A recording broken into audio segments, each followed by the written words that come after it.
नाज़रीन खबरुनि जो सिलसिलो जारी आहे। के पीर जे कोट खां ख़बर ॾींदा आहियूं त मुल्क में अटे जो बहरान सबबु अघु आसमान ते पहुची विया आहिनि। ग़रीबनि जूं चूल्हूं उजाम लॻियूं आहिनि, जॾहिं त ॿिए पासे फूड खाते जे बेहिसी सबबु कणक जूं हज़ारों बोरियूं खुले आसमान हेठि ख़राब थियण लॻियूं। इन हवाले सां वधीक तफ़सील ॿुधाए रहियो आहे पीर जे ॻोठ मां नौमान अली पंहिंजी हिन रिपोर्ट में। नाज़रीन जीअं त पूरे मुल्क जी पीर जे ॻोठ में महांगाई जी बमबारी खां पोइ जेके कारोबारी मर्कज़ आहिनि उहे ठप थी विया आहिनि। हितां जा माण्हू जेके सख़्तु परेशानियूं खे मुंहुं ॾेई रहिया आहिनि।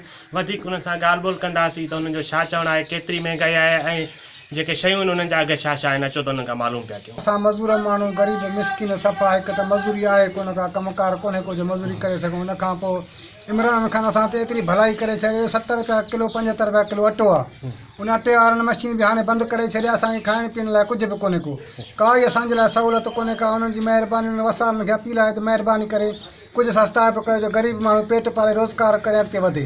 खंडु चांहि किनो खंडु बि पाती आहे हिन महिल 70 रुपया किलो, अटो बि आहे 70 रुपया किलो।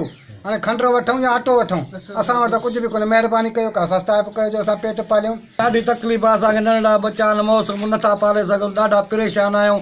असां एॾा मजबूर आहियूं जो पेट पंहिंजो नथा पाले सघूं। मज़दूर माण्हू 10 माण्हू घर में कमाइण वारो हिकिड़ो काॾों पूरी कयूं।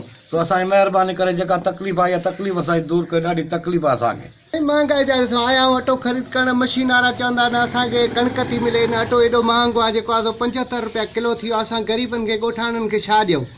200 रुपया गिहु थी वियो आहे, 80 रुपया खंडु थी वियो आहे ॻोठ में। जेको आहे सो असां छा ॾेई छा ॾियूं? माना ग़रीब वीचारे ॿाहिरि रोडनि ते निकिरी आया आहिनि। जेको आहे सो मशीन वारा बंदि करे आया आहिनि। एॾो महांगो पियो, असां न कणिक ख़रीद करे था सघूं, न अटो था ॾेई सघूं।